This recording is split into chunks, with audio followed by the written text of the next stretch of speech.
Motorcycle के puncture की दुकान खोल लेना, जिससे कम से कम अपनी जीवन यापन चलता है।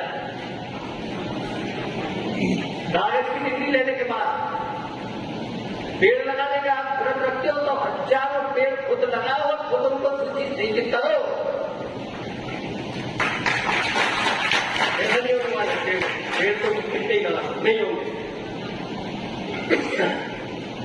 अब हम यहाँ से पढ़ के निकल रहे हैं, पेड़ तो लगा दिया हमने, पानी डालने वाला कोई नहीं है, तो कहां से होगा, कैसे बढ़ेगा?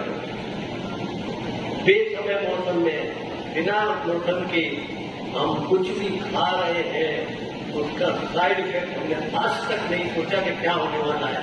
हमारे जंगलों में कितने प्रकार के फल, कंद, मूल सब पैदा होते थे, उनका हमने तो किसी को नाम तक पता नहीं होगा।